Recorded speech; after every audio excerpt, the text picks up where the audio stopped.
నిన్న ప్రధాని మోదీ హైదరాబాద్ పర్యటన చాలా దుమారాన్ని రేపిందని చెప్పుకోవాల్సి వస్తుంది. ఒకవైపు వ్యాపార పరంగా ప్రజలకు సంబంధించిన వ్యవహారాల్లో కొంత గందరగోళం నెలకొన్నది. ప్రభుత్వం ప్రస్తుతం ఎదుర్కొంటున్న పరిస్థితుల్ని, దేశం ఎదుర్కొంటున్న పరిస్థితుల్ని వివరించే ప్రయత్నంలో భాగంగా ఆయన పెట్రోలియం అంటే పెట్రోలు, డీజిల్ విషయంలో చాలా పొదుపుగా ఉండండి అంటే పరోక్షంగా సంక్షోభం వస్తుందా అనే సంకేతాలు ఇచ్చినట్టు కనపడింది. అదొకటి చూసాం మనం. ఆ తర్వాత బంగారం విషయంలో కూడా ఆయన బంగారం 1 సంవత్సరం పాటు బంగారం కొనుగోలు చేయకండి అన్నారు. అంటే అది కూడా ఆయన కొంత హింట్ ఇచ్చారు. బంగారం కొనుగోలుకి వెళ్ళిన కొద్దీ మీరు ఎక్కువ డబ్బు ఖర్చు పెట్టినట్టు అవుతుంది, కాబట్టి బంగారాన్ని పొదుపు చేసుకోవాలన్నట్టుగానే చెప్పారు. అలాగే అగ్రికల్చర్, వ్యవసాయం పైన కూడా ఈ యూరియా కానీ ఇటువంటివి ఇబ్బంది అవుతుంది, కాబట్టి మనం సాగుని చేసుకోవాలని అంటే కొంత ఆర్గానిక్ వైపు వీటి వైపు వెళ్ళాల్సిన అవసరం ఉంటుంది, మనం భూమిని కాపాడుకోవాలనేది అది ఒకటి హింట్ ఇచ్చారు. వీటితో పాటు నిత్యావసరాల ధరలు పెరిగే అవకాశం ఉందని కూడా ఇవాళ కొన్ని సంస్థలు రిపోర్ట్స్ ఇస్తున్నాయి. సో ఈ మోదీ గారు లేవనెత్తిన ఈ దుమారం ఒకవైపు నడుస్తుండగా తెలుగు రాష్ట్రాలకు సంబంధించి, దక్షిణ భారతదేశానికి సంబంధించి, పర్టికులర్గా తెలంగాణకు సంబంధించి మోదీ పర్యటన చాలా పెద్ద దుమారాన్ని రేపింది. చాలా అంటే చాలా, అసలు అనూహ్యమైన దుమారాన్ని రేపింది. ఒక రకంగా చెప్పాలి అని అంటే ఇక బీజేపీ పశ్చిమ బెంగాల్ తర్వాత తెలంగాణలో సర్జికల్ స్ట్రైక్ స్టార్ట్ చేస్తోంది అనే హింట్ మోదీ ఇచ్చినట్టుగా మనకి అర్థమవుతోంది నిన్న. వాటిల్లో ప్రధానమైనది ఆయన కొన్ని విషయాల్లో తెలంగాణకు సంబంధించి కేంద్రం ఇస్తున్న ప్రయారిటీ కానీ, భారతీయ జనతా పార్టీ తెలంగాణ విషయంలో ఎలాంటి చర్యలు తీసుకుంటోంది, ఇటువంటి విషయాల్ని ఆయన కొంత రిపీటెడ్గా స్ట్రెస్ చేసి చెప్పారు. కొన్ని కోరికలు కోరిన రేవంత్ రెడ్డి, తెలంగాణ ముఖ్యమంత్రి రేవంత్ రెడ్డిని ఒక దశలో మీరు వింటున్నారా రేవంత్ రెడ్డి అని పిలిచి మరీ వినిపించడంతో పాటు ఒక దశలో మాతో కలిసి వచ్చేయండి అన్నారు. దాన్ని ఎలా అర్థం చేసుకోవాలి అంటే ఎవరు ఎలా అర్థం కావాలంటే అర్థం చేసుకుంటారు. అభివృద్ధిలో కలిసి రండి అన్నారని కొందరు అంటారు. కాదు అది రాజకీయంగా చొరకంటించారు, లేకపోతే రాజకీయంగా రేవంత్ రెడ్డికి పరోక్షంగా ఆహ్వానం పలికారు అనేది ఇంకొక సూచిక, ఇంకొక చర్చ రాజకీయ వర్గాల్లో. ఇది ఒకటి కనబడుతోంది. మరొక ముఖ్యమైన అంశం సాయి సింధు హాస్పిటల్స్. ఆ సాయి సింధు హాస్పిటల్స్ ప్రారంభోత్సవం చేశారు ప్రధాని నరేంద్ర మోదీ. సహజంగా ప్రధాని ప్రైవేటు ఇన్స్టిట్యూట్స్ని ప్రారంభోత్సవం చేయడం అనేది చాలా అంటే అరుదు. కేంద్ర మంత్రులు లేకపోతే రాజకీయ నాయకులు, రాష్ట్రాల మంత్రులు, ముఖ్యమంత్రులు చేసుకుంటారు, కానీ ప్రధాని హోదాలో ఒక ప్రైవేట్ ఇన్స్టిట్యూట్ని పనిగట్టుకుని వచ్చి మరీ ప్రారంభోత్సవం చేయడం అనేది అసలు చేయలేదని అనడానికి లేదు, కానీ చాలా అరుదైన విషయం. అందులోనూ ఒక రాజకీయ పార్టీకి, ఎన్డీఏ కూటమిలో లేని రాజకీయ పార్టీకి, ఇప్పటి వరకు బీజేపీతో ఉప్పు నిప్పులాగా ఉన్న రాజకీయ పార్టీకి చెందిన ఎంపీకి సంబంధించిన ఆసుపత్రి అది. అక్కడ కూడా కొన్ని రాజకీయ చర్చలు జరుగుతున్నాయి తెలంగాణలో. బీఆర్ఎస్ పార్టీకి చెందిన ఎంపీ పార్థసారథి రెడ్డికి సంబంధించిన హెటిరో కంపెనీ, ఆ హెటిరో కంపెనీ ఆధ్వర్యంలో ఏర్పాటు చేసిన సాయి సింధు హాస్పిటల్స్ని మోదీ ప్రారంభోత్సవం చేయడము అని అంటే ఇది ఎక్కడో బ్యాక్ ఎండ్లో ఏదో రాజకీయ పునరేకీకరణలు, లేకపోతే రాజకీయ ఏకీకరణలు, సమీకరణలు, పొత్తులు, లేకపోతే ఇంకేంటో జరుగుతున్నాయేమో, ఏమీ లేకపోతే అపోజిషన్ పార్టీకి సంబంధించిన ఒక ఎంపీ హాస్పిటల్ని ఎందుకు ప్రధాని ప్రారంభోత్సవం చేస్తారు? ఏదో డబ్బులు పెడితే వచ్చే ప్రధాని కాదు మన దేశ ప్రధాని, అందులో ఇంకా రెండో సందేహమే లేదు. కొంతమంది ముఖ్యమంత్రుల్లో లేకపోతే కొంతమంది కేంద్ర మంత్రుల్లో బహుమతుల కోసం వచ్చి ప్రారంభోత్సవాలు చేస్తారు, అవి మనం కొట్టిపారేయడానికి లేదు. కానీ నరేంద్ర మోదీ విషయంలో అలాంటి ఏమీ సందేహం లేదు. కానీ ఇక్కడ ఏదో వేరే ఇది ఉంది, రాజకీయమా లేకపోతే హాస్పిటల్ ఏర్పాటు పట్ల ఆయన ఇంప్రెస్ అయ్యారా మనకు తెలియదు. కానీ బీఆర్ఎస్ పార్టీకి చెందిన ఎంపీ కాబట్టి రాజకీయపరమైన ఊహాగానాలు వస్తున్నాయి. ఇక వీటన్నిటికీ on top of all these developments అత్యంత కీలకమైనది ఆంధ్రప్రదేశ్ ముఖ్యమంత్రి చంద్రబాబు నాయుడు ఇంటికి వెళ్ళి ఆయనతో గంట సేపు భేటీ అవ్వడం. అఫ్ కోర్స్ కుటుంబంతో గడిపారు, కుటుంబంతో వాళ్ళ ఇంటికి వెళ్ళి సరదాగా ఉన్నారు, ఈ చర్చ అంతా నడుస్తోంది. కానీ పర్టికులర్గా అదే రోజు పవన్ కళ్యాణ్ గారు అంటే ఓకే, ఆయనకు సర్జరీ అయింది, దాదాపు నెలన్నరగా ఆయన హైదరాబాద్లోనే ఉంటున్నాడు, పని కట్టుకుని ఏమి మోదీ గారు వస్తున్నారని ఆయన రాలేదు. మోదీ గారు హైదరాబాద్ వచ్చారు కాబట్టి పరామర్శకు వెళ్ళారు అని అనుకుందాం. కానీ చంద్రబాబు నాయుడు గారు మోదీ గారు వచ్చే రోజుకి హైదరాబాద్లో ఉండేలా షెడ్యూల్ ఇలా అయ్యింది. ఇది కొంత ఆసక్తికరమైన పరిణామం. ఇంకొకటి, ప్రధాని మోదీ ఏ రాష్ట్ర పర్యటనకి వెళ్ళినా వేరే నాయకుడి ఇంటికి వెళ్ళడం, ఒక నాయకుడి ఇంటికి వెళ్ళి కాసేపు గడిపి రావడమో లేకపోతే కలిసి రావడమో ఇటువంటివి అనేది ఇది కూడా రేరెస్ట్ ఆఫ్ రేర్ థింగ్స్. అలాంటిది చంద్రబాబు నాయుడు గారి ఇంటికి వెళ్ళి గంట సేపు కలిసి కుటుంబంతో కాసేపు మాట్లాడి ఆ తర్వాత ఆయనతో విడిగా భేటీ అయి వచ్చారు అంటే దట్ టూ ఇన్ హైదరాబాద్. హైదరాబాద్లో తెలుగుదేశం పార్టీ దానికంటూ ఒక గుర్తింపు ఉంది, దానికంటూ ఒక ఓటు బ్యాంక్ ఉంది. తెలంగాణలోని కొన్ని జిల్లాల్లో ఇంకా చాలా స్థిరమైన ఓటు బ్యాంక్ ఉన్న పార్టీ. భవిష్యత్తులో రాబోయే రాజకీయ పరిణామాలకు ఈ భేటీకి ఏమైనా ప్రాధాన్యం ఉందా అనే యాంగిల్లో కూడా చర్చలు సాగుతున్నాయి. సమీప భవిష్యత్తులోనే బహుశా 5-6 మాసాల్లోనే గ్రేటర్ హైదరాబాద్ ఎన్నికలు జరగబోతున్నాయి. ఈ గ్రేటర్ హైదరాబాద్ ఎలక్షన్స్ నుంచే బీజేపీ వేట మొదలవబోతోందా? తెలంగాణలో గట్టిగా పాగా వేసేందుకు కూటమి రంగం సిద్ధమవుతోందా? ఆ కూటమిలో కూటమి అంటే ఎలాగూ డెఫినెట్గా బీజేపీతో పాటు కూటమి అంటే ఏర్పాటైతే టీడీపీ ఉంటుంది, జనసేన ఉంటుంది. What about BRS? ఇప్పుడు చర్చ అంతా బీఆర్ఎస్ కూడా కూటమిలోకి వస్తోంది అనే చర్చ కూడా సాగుతోంది. సో ఇలాంటి అంశాల మీద చర్చిద్దాం. మోదీ రేపిన దుమారం అని అనను కానీ మోదీ పర్యటన రేపిన దుమారం పైన చర్చను మనం చూడబోతున్నాం. ఈ చర్చలో మనతో సీనియర్ జర్నలిస్ట్ సత్యమూర్తి గారు ఉన్నారు, అలాగే భారతీయ జనతా పార్టీ తెలంగాణ ముఖ్య అధికార ప్రతినిధి ఎన్వి సుభాష్ గారు ఉన్నారు, అలాగే కాంగ్రెస్ పార్టీ తెలంగాణ సీనియర్ నాయకులు కొనగల మహేష్ గారు ఉన్నారు, అండ్ తెలుగుదేశం పార్టీ జాతీయ అధికార ప్రతినిధి Swachhandhra mission corporation chairman Pattabhiram గారు మనకి విజయవాడ నుంచి లైవ్లో అందుబాటులో ఉన్నారు. ముందుగా సుభాష్ గారు నమస్తే సార్. నమస్కారం. నిన్న మోదీ గారు అంటే ఆయన పర్యటనలో ఫస్ట్ పాయింట్ నాకు అర్థం కానిది బీఆర్ఎస్ పార్టీకి చెందిన ఎంపీ గారి హాస్పిటల్ ప్రారంభోత్సవం. అది మామూలుగానే ప్రధానమంత్రి గారు ప్రైవేట్ ఇన్స్టిట్యూట్స్ ప్రారంభోత్సవాలు చేయడం అనేది వెరీ రేర్, మామూలు విషయం కాదు. ఎందుకు చేస్తారు? ఏదో లోకల్ మంత్రులు ఎమ్మెల్యేలు అంటే చేసుకుంటారు, కానీ ప్రధానమంత్రి స్థాయిలో వచ్చి హైదరాబాద్లో ఒక హాస్పిటల్లో రిబ్బన్ కట్ చేస్తారా? ఒకటి సరే చేశారే అనుకో. ఇది ఇంకొక రాజకీయ పార్టీకి చెందిన ఎంపీ గారిది, హెటిరో ఫార్మా యజమాని పార్థసారథి రెడ్డి గారిది. ఈ రెండు చూసినప్పుడు అందరికీ ఏదో చర్చ, ఏదో అనుమానం, ఏంటి ఏంటి ఏంటి అని. Can you clarify? 100% అండి. నమస్కారం అందరికీ. ముందుగా మనం చాలామంది ఇదే ఇష్యూ ఎప్పటి నుంచి అడుగుతున్నారు. మీకు ఒక విషయం చెప్పాలి, ఏమంటే ఈ హాస్పిటల్ ఇనాగ్రేషను ఏదో నిన్న మొన్న వచ్చింది కాదు. ఆల్మోస్ట్ ఒక 1.5 year నుంచి ప్రధానమంత్రి గారికి స్కెడ్యూల్లో ఉందన్నట్టు ఇది. ఎందుకంటే మనం రాజకీయాలకు అతీతంగా చూడాల్సిన అవసరం ఉంది. ఎందుకంటే ఒక స్వచ్ఛంద సంస్థ, ఒక CSR ఫండ్స్ కింద, వరల్డ్ క్లాస్ ఎమ్యూనిటీస్ కింద, ఇది నాన్ ప్రాఫిట్ ఆర్గనైజేషన్ కింద ఇంత పెద్ద హాస్పిటల్ అనేది చాలా తక్కువ మంది పెడతారు. నాన్ ప్రాఫిటబుల్ అంటే స్వచ్ఛంద సంస్థ కదా. మనకి ఏంటంటే ఇప్పుడు CSR ఫండ్స్ వాళ్ళు గవర్నమెంట్ అపోలోలో ఆపరేషన్ చేసుకుంటే 5 లక్షలు అయింది అనుకోండి, ఇక్కడ తీసుకోకుండా ₹1,00,000 అయిద్దా? తప్పకుండా అవుతుంది. అదే కదా,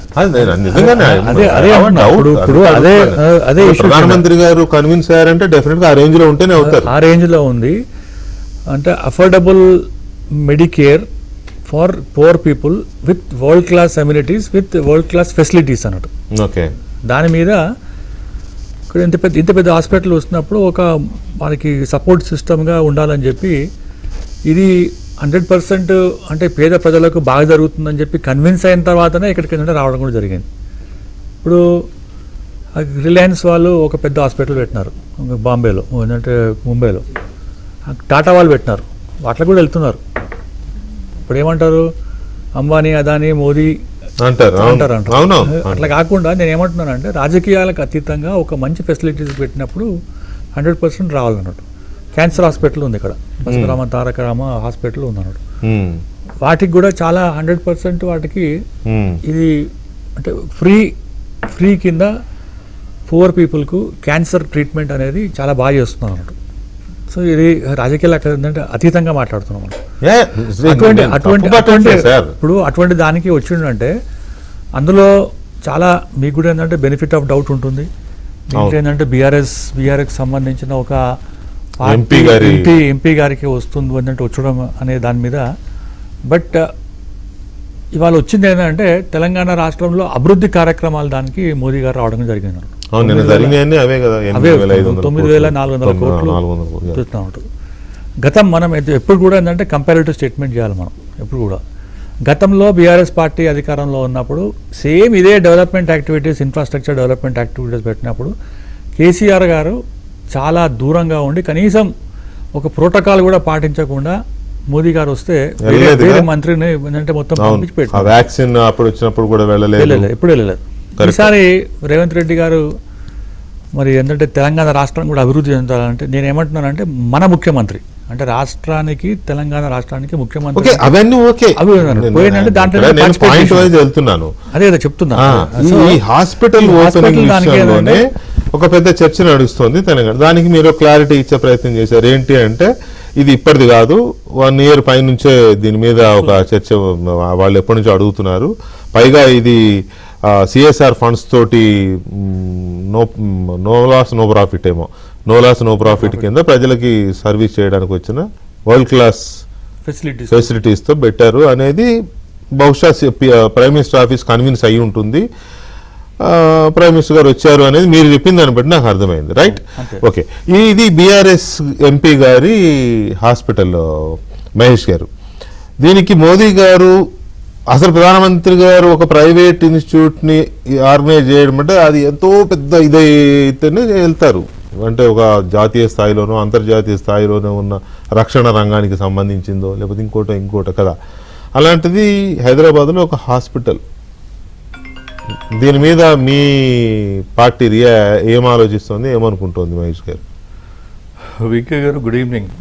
మోడీ గారి విజిట్ చాలా నిన్నటి విజిట్తోనే చాలా పొలిటికల్ ఈక్వేషన్స్, చాలా కాంట్రవర్సీస్, చాలా బిహైండ్ ద సీన్ స్టోరీస్ అన్ని కూడా స్పెక్యులేషన్లో ఉన్నాయి. నిన్నటి అవన్నీ మాట్లాడదాం, ఉన్నాయి. దాంట్లో ఇది ఒకటి, హాస్పిటల్ అనే అంశం ఒకటి. వారు ఎంత నోబెల్గా, ఎంత చాలా డిగ్నిఫైడ్గా, ఇది ఒక ఎన్జిఓ కాబట్టి సిఎస్ఆర్ ఫండ్స్తోనే నడుస్తుంది కాబట్టి ఆ హాస్పిటల్ ఓపెనింగ్ పోయిందని అన్నారు.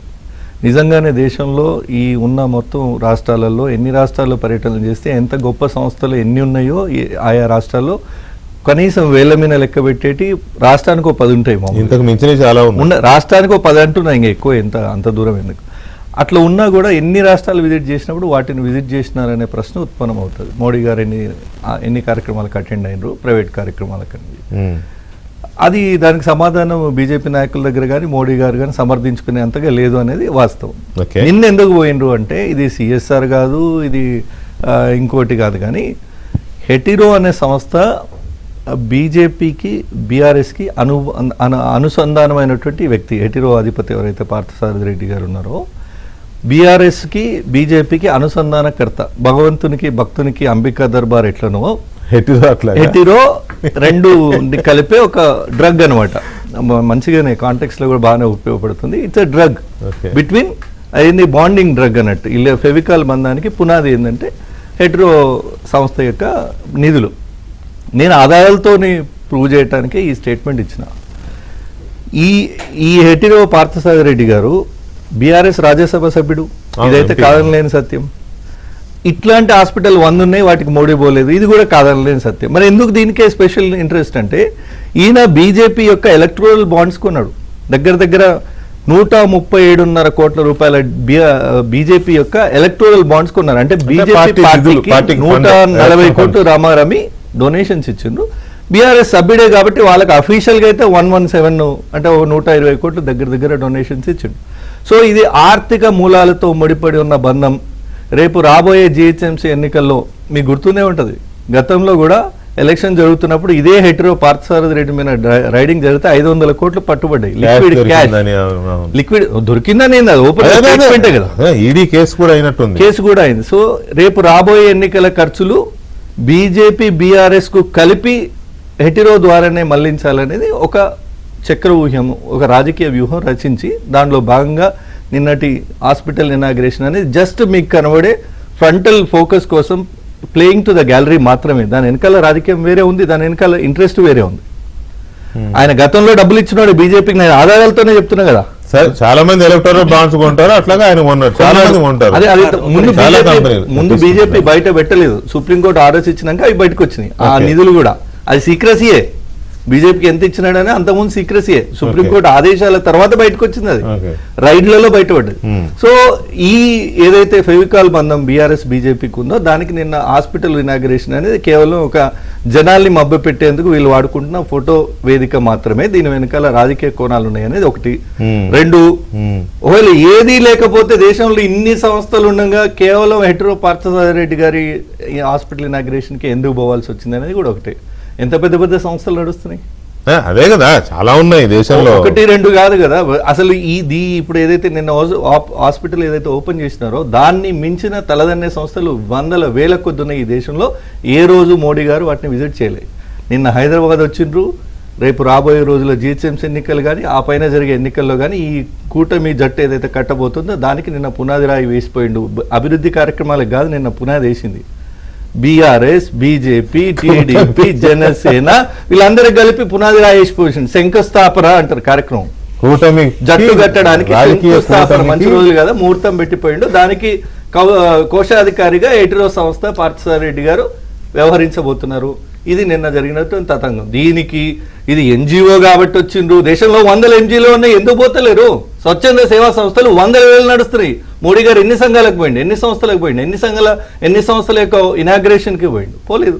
రమ్మని పిలిస్తే వెళ్తారు, 100 మంది పిలిచారు కాబట్టి. అయ్యా నేను ఇంకా మిస్ అయిపోయిన ఇంకో ఎపిసోడ్ కూడా చెప్తా. ఏంటది? నిన్న ఇంకో బీఆర్ఎస్ నాయకుడు మేడ్చల్ ఎమ్మెల్యే మల్లారెడ్డి దగ్గర కూడా పోయేది ఉండే ప్రోగ్రామ్. వీళ్ళ ఫెవికాల్ బంధానికి ఇవన్నీ పునాదులు అని చెప్తున్నా. ఆయన దగ్గర కూడా ఉండే, కానీ ఆయన కాలేజ్ క్యాంపస్ ఇనాగ్రేషన్ కోసం కార్యక్రమం కోసం పిలిచారు. కానీ 8వ తారీఖు నుంచి హాలిడేస్ డిక్లేర్ అయినాయి, స్టూడెంట్స్ లేరనే లాస్ట్ మినిట్ లో రద్దయింది ఆ ప్రోగ్రామ్.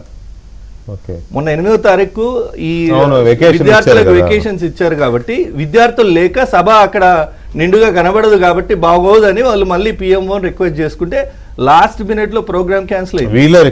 వీళ్ళే మల్లారెడ్డి గారు వీళ్ళే రిక్వెస్ట్ చేసుకుంటే ఇట్లా హాలిడేస్ ఉన్నాయి కాబట్టి మళ్ళొక రోజు మంచి రోజు చూసి పెట్టుకుందాము మీ కన్వీనియంట్ ప్రకారం అనే ఒక మెసేజ్ పంపిస్తే వాళ్ళు లాస్ట్ మినిట్ లో ప్రధాన మోడీ గారి షెడ్యూల్ నుంచి మల్లారెడ్డి గారి క్యాంపస్ విజిట్ అనే ప్రోగ్రామ్ డ్రాప్ అయింది.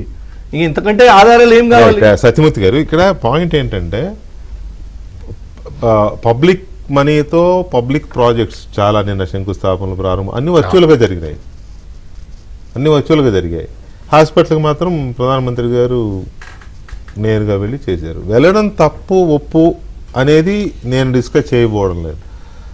మంచిదే, ఒక మంచి ఇన్స్టిట్యూట్ని వెళ్ళి చేస్తే అది, కానీ అది ఒక పొలిటికల్ పార్టీకి చెందిన నాయకుడిది, పైగా ప్రధానమంత్రి స్థాయిలో ఇటువంటి వాటికి వెళ్ళడం అనేది చాలా రేరెస్ట్ థింగ్ కదా. దీని మీద ఇప్పుడు చాలా పాయింట్స్ ఉన్నాయి నిన్నటి పర్యటనలో. ఇది ఒకటి కొంత చర్చ పొలిటికల్ కారిడార్స్ లో. ఇది ఏంటంటే అంటే నాకు రాజకీయాల జోలికి పోకుండా నేను ఒక విషయం చెప్తా. పోవాలి, ఎందుకంటే వచ్చిన రాజకీయమే, హాస్పిటల్ అయిన రాజకీయమే. అంటే విషయం రాజకీయాల జోలికి పోకుండా నేను చెప్తాను. ఓకే, ఏంటి అంటే అది నిజంగా కూడా వరల్డ్ క్లాస్ ఇన్ఫ్రాస్ట్రక్చర్ ఉన్న hospital, corporate social responsible funds తోటి కట్టింది. ప్లస్ ఇంకోటి ఏంటంటే అది ప్రమోటర్ వల్ల డాక్టర్ మెమరీలో కట్టింది. సో ఆయన కుమార్తె. అంటే అక్కడ మీకు ఎంత వరల్డ్ క్లాస్ ఇది అంటే మీరు హైదరాబాదులో ఏ కార్పొరేట్ హాస్పిటల్లో లేనంత తక్కువ అక్కడ రూమ్ రెంట్ కానీ ఏవైనా మిగిలినవన్నీ కూడా. సో వాట్ అంటే ఇట్ ఈస్ ఏ నిజంగా ట్రూ సోషల్ రెస్పాన్సిబిలిటీ, నిజంగా ట్రూ సోషల్ రెస్పాన్సిబిలిటీ. సారీ, నేను అంటే ఒక గ్రూప్ ఆఫ్ హాస్పిటల్స్ లేకపోతే దాని పేరు నేను చెప్పడం వేస్ట్, కానీ ప్రభుత్వము ఫ్రీ అన్నట్టే ఆల్మోస్ట్ నామినల్ రేట్ మీద హార్ట్ ఆఫ్ ది సిటీలో ల్యాండ్ ఇచ్చి అవసరమైన అన్ని సౌకర్యాలు ఇస్తే యాజ్ పర్ అదే యాక్ట్ 25% పేదలకి సేవ చేయాలి. ఒక్కడికన్నా ఫ్రీ సేవ చేస్తుందా ఆ హాస్పిటల్ గ్రూప్ కానీ, ఇంకో హాస్పిటల్ గ్రూప్ కానీ, ఇంకోటి కానీ ఒక్కడికి ఆయన అపోలో సార్ నేను చెప్తున్నా సరే, మీరు అపోలో ఒక్కడికి ఫ్రీ హెల్త్ జరుగుతుందా, ఫ్రీ మెడికేషన్ జరుగుతుందా? ట్రూ భయపడుతున్నారు సార్ అక్కడికి వెళ్ళాలంటే. నాట్ ఓన్లీ అపోలో, మీరు ఆయన అన్నాడు కాదు, any you name any on record ఇది అలా ఉంటుందా? ఇది అసలు అట్లా ఉండదు. ఇక్కడ మొత్తం మీకు మామూలుగా వాళ్ళు ఏమీ అడగకుండా వెళ్ళి చేరిన వాడికి మొత్తం కన్సెషన్స్ వచ్చేస్తాయి. అలా ఇచ్చారా? అట్లా ఇస్తున్నారు. ఇస్తున్నా చెప్పారా? అంటే 100%. నాకు అక్కడికి వెళ్ళొచ్చిన పేషెంట్లు చెప్పారు, మామూలు బయట ఓపెన్ అయింది, అంత ముందు నుంచి అంతకు చేస్తూ కూడా ఇచ్చినారండి. చాలా చేస్తూ ఉన్నారు. లాంఛనప్రాయంగా ఫార్మల్ ఇనాగ్రేషన్ తప్ప మామూలు కాదు, మామూలు చేస్తున్నారు. డబ్బులు నామినల్ గా తీసుకుంటున్నారు. అస్సలు దాదాపుగా ఫ్రీ ఆఫ్ కాస్టే జరుగుతూ ఉన్నది. ఓకే, ఈ ప్యానెల్ లో ఉన్న వాళ్ళందరం వెళ్దాం రేపు 100%. మీరు వెళ్ళి చూడొచ్చు. ఎట్లా ఉన్నది అంటే ఇఫ్ ఇట్ ఈస్ సత్యమూర్తి గారు చెప్పినట్టు, మీరు చెప్పినట్టు కనుక అది అయితే కొంచెం తెలుసుకోవాల్సిన విషయం. సార్ ఒక్క నిమిషం తీసుకుంటాం, అప్పుడే ఉంది కదా. అంటే ఇక్కడ ఏంటి అంటే అందుకే ప్రధానమంత్రి గారు ప్రైమ్ మినిస్టర్ అక్కడికి వెళ్ళిన దాన్ని నేను జస్టిఫై చేయటం కాదు, హాస్పిటల్ గురించి చెప్తున్నా. హాస్పిటల్లో అంత చాలా వరల్డ్ క్లాస్ ఫెసిలిటీస్ చాలా తక్కువ రేటుకి, అంటే త్రో ఏ ప్రైస్ అంటారు కదా, అదే నో లాస్ నో ప్రాఫిట్ కన్నా తక్కువ ఇంకా సౌకర్యాలు ఇస్తున్నారు అనేది నా దగ్గర ఉన్న సమాచారం. ఓకే, అంటే నాకు సమాచారం అక్కడికి వెళ్ళిన పేషెంట్లు చెప్పిన మాట. ఓకే, మా రిలేటివ్స్ లోనే పేషెంట్లే చెప్పారు. Okay, right. సో ఇది అక్కడ ఉన్న పరిస్థితి. ఇంకా ప్రైమ్ మినిస్టర్ వెళ్ళాడు అంటే అది మామూలుగా రాజకీయ బంధం లేకుండా, రాజకీయ కారణాలు లేకుండా, ఊరికే సరదాగా ఏదో ఒక ఎన్జిఓ పిలిస్తే వెళ్లేంత అమాయకుడు అయితే నరేంద్ర మహేష్ అన్నట్టు ఈ దేశంలో చాలా ఎన్జిఓస్ చాలా ఉన్నాయి. ఇన్ఫోసిస్ లో విప్రోలు చేసే సర్వీస్ ఉన్నాయి, మహీంద్రా చేసే సర్వీసెస్ చాలా, టాటా ఇన్స్టిట్యూట్ వాళ్ళు చాలా సర్వీస్ చేస్తారు, అవన్నీ ఉన్నాయి. కానీ ఇక్కడ ఏంటి అంటే ఈ ఇన్స్టిట్యూషన్ మాత్రం అది వెళ్ళదగినదే. వెనక ఇంకా ఆయన పరిస్థితి ఏంటి, రెమెడీస్వేర్ ఇంజక్షన్లు, వాటన్నిటి జోలికి వెళ్తే అది చాలా పెద్ద కళ. ఇదే దాని సగం చెప్పి వదిలేయకూడదు కదా. అంటే సగం చెప్పటం కాదు, మీరు ఇప్పుడు ఇంజక్షన్లు అన్నారు, మీరు ఆ రెమెడీస్వేర్ కరోనా టైంలో ఏదో ఇంజక్షన్లు అన్నారు, రెమెడీస్వేర్ పెద్ద స్కామ్ అని పెద్ద గొడవ అయింది. ఇప్పుడు అదే కదా, ఇప్పుడు తర్వాత ఫండ్స్ డబ్బు గొడవ డైరెక్ట్లీ అది. సత్యమూర్తి గారు మీరు అన్ని ఇట్లా అన్యాయం మీరు రైట్. పటేల్ గారు నమస్తే. వికే గారు నమస్కారం అండి. పటాబ్ గారు, పాయింట్ బై పాయింట్ వెళితే నిన్న అంటే చాలా పాయింట్స్ ఉన్నాయి. ఈ దుమారం, మోదీ గారి పర్యటన రేపిన రాజకీయ దుమారం, అందులో బీజేపీకి ఎన్డీఏకి అనుకూలమైన ఉన్నాయి. కానీ ఈ విషయానికి వచ్చేసరికి తెలంగాణలో కొంత హాట్ టాపిక్ అయిపోయింది ఇది. బీఆర్ఎస్ ఎంపీ గారి హాస్పిటల్ ఇనాగరేషన్ ప్రధానమంత్రి గారు చేయడం అనేది ఇప్పుడు దాకా మీరు విన్నారు కదా. పైగా హెటిరో మీద కొన్ని ఎలిగేషన్స్ ఉన్నాయి. ఆ కరోనా టైంలో ఏదో ఇంజక్షన్, దాని పేరేంటి, రెమెడీస్వేర్ ఒకటి, తర్వాత దొరికిన 500 కోట్ల రూపాయల నగదు రైట్స్, ఐటీ రైట్స్ దొరికిన ఇది ఒకటి, ఇటువంటి కొన్ని ఉన్నాయి. అటువంటి దానికి ప్రధానమంత్రి గారు వెళ్ళారనేది, దీనికి మీ వ్యూ చెప్పండి చాలు. మీరు సపోర్ట్ చేస్తారా వ్యతిరేకిస్తారని అనను కానీ just as a politician view చెప్పండి.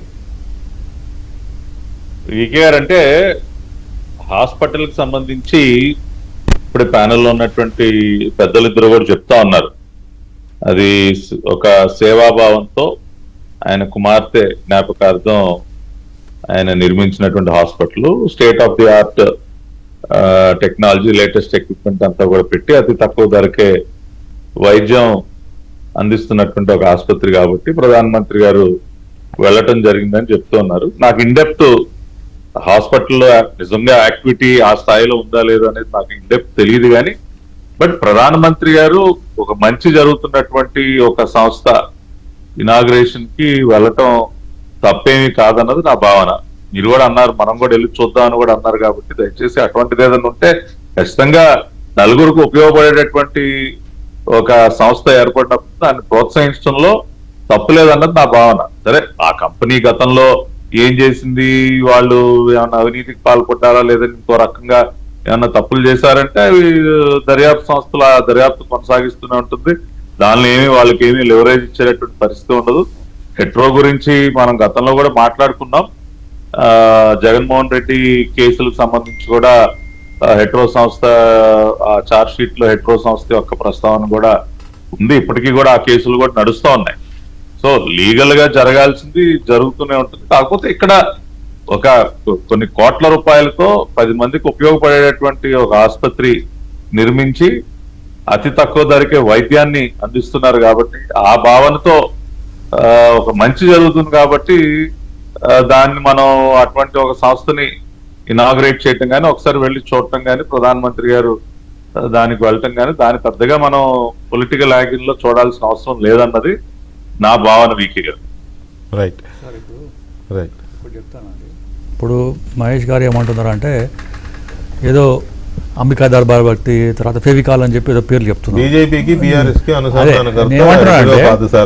ఆయన మాట, నా మాట కాదు. ఇప్పుడు ఒక ఇన్స్పిరేషన్ అనుకోవచ్చు కదా, ఇటువంటి world class facility free of cost అనే దాని మీద ఒక ఇన్స్పిరేషన్స్ కాంగ్రెస్ పార్టీకి చెందిన ఫ్రీ ఆఫ్ కాస్ట్ అనకండి, ఫ్రీ ఆఫ్ కాస్ట్ సార్ అది, no loss no profit, free of cost అది ఏం లేదు అక్కడ.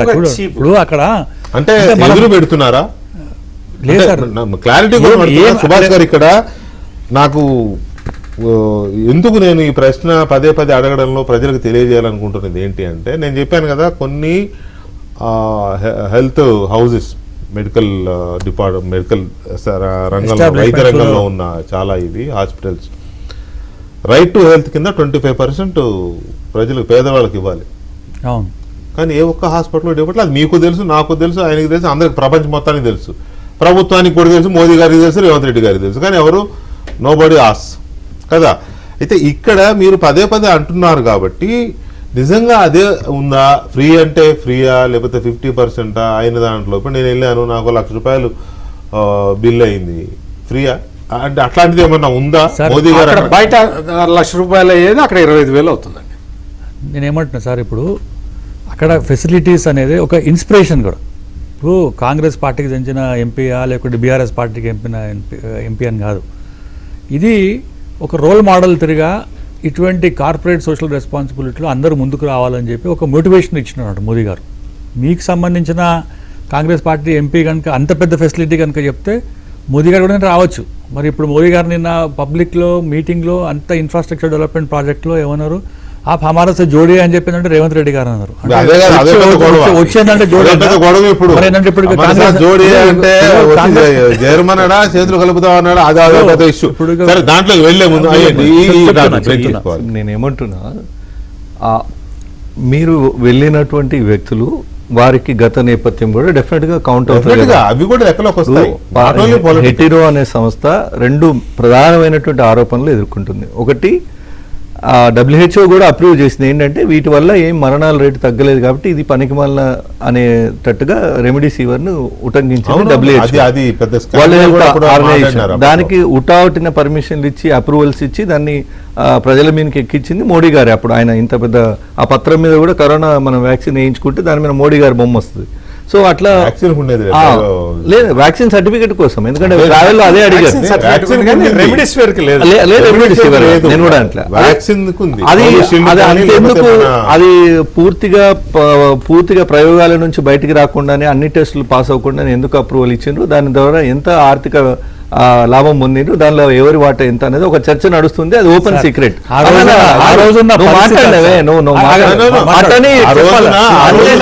కోవిషీల్డ్ కానీ లేదా కోవాక్సిన్ కానీ వ్యాక్సిన్ వేసుకుంటే ఆ వ్యాక్సిన్ సర్టిఫికేట్ ఇచ్చేవాళ్ళు దేశ ప్రధాని కాబట్టి ఆయన ఫోటో ఉండేది. కానీ హెటిరో రెమిడిసివిర్కి ఎక్కడ నేనే చెప్తాను.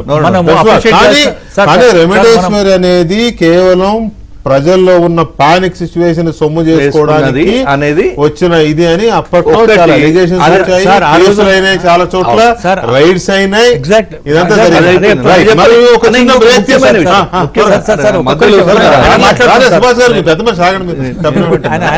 వారు ఈడీ రైడ్ చేసింది ఎలక్షన్స్ ముందు, అది బీఆర్ఎస్ ఫండింగ్ చేస్తుంది హెట్రో అనే సంస్థ అనే సమాచారం మేరకు అది ఎంపీయే కదా ఆయన. రైడ్ చేసింది. 500 కోట్లు నెట్ గా పట్టుకున్న విజువల్స్ మనం టీవీలో చూసాం. ఇంకా ఆ విచారణ కొనసాగుతుంది. ఇప్పుడు ఈడీ కొనసాగుతుంది. సిబిఐ ఈడీలో చార్జ్ షీట్ లో ఉన్నటువంటి వ్యక్తి దగ్గరికి ఈ రోజు స్వయాన ప్రధానమంత్రి నడుచుకుంటూ పోతే ఈడీ మోరల్ ఎంత ఎఫెక్ట్ అయితే చెప్పండి. అంటే జరుగుతుందా? రాజకీయాల్లో ఒకటి బీఆర్ఎస్ ఎంపీ, 2 ఉన్న అలిగేషన్స్, ఈ 2 ఉన్నప్పుడు ఎలా మోదీ గారు దాన్ని ఇచ్చేశారనేది ఒక కీలకమైన చర్చ. ఇక రెండవ అంశం, తెలుగుదేశం పార్టీ అధినేత చంద్రబాబు నాయుడు గారు ఆ టైంకే హైదరాబాద్ లో ఉండేలాగా షెడ్యూల్ చేయడం కానీ, ఆయన ఇంటికి మోడీ గారు వెళ్ళి గంట సేపు ఉండడం కానీ, సమీప భవిష్యత్తులో గ్రేటర్ హైదరాబాద్ ఎలక్షన్స్ వస్తున్న తీరు, ఆ తర్వాత జరగబోయే ఎలక్షన్స్ లో ఎలాగైతే బెంగాల్ని టార్గెట్ చేసి కొట్టారో తెలంగాణను కూడా అలాగే తీసుకోవాలి, హస్తగతం చేసుకోవాలి, పార్టీకి స్కోప్ ఉన్న రాష్ట్రాల్లో తెలంగాణ ఒకటి అని బీజేపీ భావిస్తున్నందువల్ల ఏం జరుగుతోంది, చంద్రబాబు నాయుడు గారి ఇంటికి మోదీ గారు వెళ్లడంలో వ్యూహం ఏంటి అనేది కూడా పట్టాభి గారు ఇందాక టాపిక్లో మీరు సరిగ్గా చెప్పలేదు కాబట్టి ఇప్పుడు ఇష్యూలో చంద్రబాబు నాయుడు గారు ఇంటికి హైదరాబాదులో చంద్రబాబు నాయుడు గారి నివాసానికి మోదీ గారు వెళ్ళి చాలాసేపు, సుమారు గంట సేపు గడపడం అనేది ఇప్పుడు పెద్ద హాట్ టాపిక్ తెలంగాణలోనే కాదు తెలుగు రాష్ట్రాల్లో. ఎందుకు అనంటే మోదీ గారు ఒక పర్యటనలో ఇంకొకరి ఇంటికి ప్రైవేట్ దీంట్లోకి లేదా వాళ్ళ ఇంటికి వెళ్ళడం అనేది 2-3 సార్లు జరిగిందేమో ఈ 12 సంవత్సరాల్లో, అత్యంత అరుదు కదా. అలాంటిది ఈ షెడ్యూల్లో పనిగట్టుకుని వెళ్ళడము, గంట సేపు ఉండడము, ఇక్కడేమో భవిష్యత్తు పరిణామాల మీద రకరకాల చర్చలు, ఊహాగానాలు ఉన్న నేపథ్యం, బీజేపీ నెక్స్ట్ ఎమర్జింగ్ పార్టీగా తెలంగాణలో ఎస్టాబ్లిష్ అవుతున్న నేపథ్యం, బీఆర్ఎస్ సింకింగ్ పార్టీగా అందరూ మాట్లాడుకుంటున్న నేపథ్యం, ఈ పరిస్థితుల్లో ఆయన వెళ్ళడము, గ్రేటర్ హైదరాబాద్ ఎలక్షన్స్ సమీప నెలల్లోనే ఉండడం, ఇదంతా చూసినప్పుడు చాలా రకాలుగా ఊహించుకుంటున్నారు.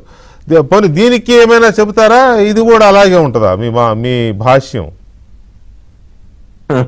ఇప్పుడు ఇందాక మీరు అడిగిన ప్రశ్నకి మన జనరల్ గా నా దగ్గర ఏదైతే సమాచారం ఉందో దాని ప్రకారం చెప్పా. కాబట్టి అంతకు మించి లేనిది మనమే సృష్టించలేం కదా. కాకపోతే ఇప్పుడు అంటే గౌరవ ప్రధానమంత్రి గారు అంటే సృష్టించలేము అంటే సృష్టించమని నేను అనను గాని, ఈ రైట్ టు హెల్త్ లేకపోతే హాస్పిటల్స్ ఇవి నడుస్తున్న తీరు మీద ఆ అవగాహన అయితే మీకు సబ్జెక్ట్ ఉంది కదా, వదిలేయండి, దాంట్లో మళ్ళీ లాగడం ఎందుకు, వదిలేయండి. లేదు, మీరు అన్నట్టు అవన్నీ సక్రమంగా జరిగి నిజంగా కూడా ఇప్పుడు మనం డిస్కస్ చేస్తున్నట్టు ఆ హాస్పిటల్, ఎందుకంటే అప్పుడు రెమిడెసివిర్ మీద మనం డిబేట్ చేసాం, గుర్తుంటే ఉంటుంది. అవునవును, కోవిడ్ అప్పుడు ఐ వాజ్ వెరీ యాక్టివ్, దాని మీద చాలా ఫైట్ చేసాం మనందరం. బట్ ఏదైనా ఇప్పుడు పెద్దలు చెప్పినట్టు నిజంగా ఏదన్నా పేదవాడికి సామాన్యుడికి మంచి జరిగేటటువంటి ఏదైనా కార్యక్రమం జరుగుతుంది, విల్ ఆల్ అప్రిషియేట్. కాబట్టి చూద్దాం, అది రాబోయే రోజుల్లో అది ఎట్లా ఫంక్షన్ అవుతుంది అనేది తెలుస్తుంది కదా. ఇక గౌరవ ప్రధానమంత్రి గారు చంద్రబాబు నాయుడు గారి ఇంటికి వెళ్ళటం అనేది నిజంగా కూటమిలో ఉన్నటువంటి ప్రతి ఒక్కళ్ళు కూడా చాలా సంతోషించారు. దాదాపు 1:10 నిమిషాలు ఆయన చాలా ఉల్లాసంగా కుటుంబ సభ్యులందరితో కలిసి మాట్లాడటం, ఇవన్నీ కూడా అంటే ఇందాక ప్యానెల్లో ఉన్నటువంటి మిత్రులు ఏదో ఫెవికాల్ బంధం అనేదో ఒక మాట వాడారు. నిజమైనటువంటి ఫెవికాల్ బంధం ఏంటో నిన్న ప్రధానమంత్రి గారు చంద్రబాబు నాయుడు గారి ఇంటికి వెళ్ళినప్పుడు కనపడింది, లేదంటే పవన్ కళ్యాణ్ గారి ఇంటికి వెళ్ళినప్పుడు కనపడింది. అంటే ఎన్డీఏ కూటమిలో ఉన్నటువంటి ఈ పార్టీలు, మరి ముఖ్యంగా ఆంధ్రప్రదేశ్ లో ఉన్నటువంటి 3 పార్టీల మధ్య ఉన్నటువంటి బంధం ఫెవికాల్ బంధానికి మించి ఈ రోజున అత్యద్భుతంగా ముందుకు సాగుతా ఉంది. ప్రజలందరూ కూడా హర్షిస్తా ఉన్నారు. నేను డిబేట్ పెట్టింది అంబికా దర్బార్పతి ప్రమోషన్ కోసము, సాయి సింధు హాస్పిటల్ ప్రమోషన్ కోసము, ఫెవికాల్ ప్రమోషన్ కోసం పెట్టినట్టుంది. అంటే మిత్రులు ఆ పదం వాడారు కాబట్టి నిజమైన ఫెవికాల్ బంధం ఇది అని చెప్తా ఉన్నాను సార్. కాబట్టి అంటే it is good for the state. ఇవాళ రాష్ట్రానికి ఎంత మంచి జరుగుతా ఉంది, అంత చక్కగా 3 పార్టీలు కలిసిపోయి పదే అంటే ఆ త్రివేణి సంగమంలా కలిసిపోయాం, మేము హ్యాపీగా ఉన్నాం. అది మీరు అన్నట్టు అది ఇట్ ఈస్ రేర్, చాలా రేర్, అందుకే కదా ఇష్యూ. మీరు 4-5 ఏళ్ళకు కూడా ఇల్లు ఉంటారు. అటువంటిది నిన్న పవన్ కళ్యాణ్ గారి ఇంటికి చంద్రబాబు నాయుడు గారి ఇంటికి వెళ్ళటం అనేది వెరీ రేర్ థింగ్. అటువంటిది వెళ్ళటం చక్కగా, అంటే గతంలో లోకేష్ గారిని పిలిపించుకుని ఢిల్లీ దేవాంశు, లోకేష్ గారు, బ్రహ్మణి గారు వీళ్ళు వెళ్ళినప్పుడు కూడా దాదాపు 1.5 hours అసలు ఎంతో నవ్వుతూ చక్కగా చాలా ఆహ్లాదంగా ఆ రోజున ఢిల్లీలో కూడా అదే సమావేశం జరిగింది. దానికి మళ్ళీ ఒకరు ఆ మీటింగ్ లో దానికి ముందు జరిగినటువంటి ఒక బహిరంగ సభలో ఆయనే ఎన్నిసార్లు పిలవాలి నేను లోకేష్, నువ్వు రావా నన్ను కలవటానికి ఢిల్లీ అని చెప్పి ఆయన అనటం, లోకేష్ గారు ఇమ్మీడియట్ గా వెళ్ళి కలవటం.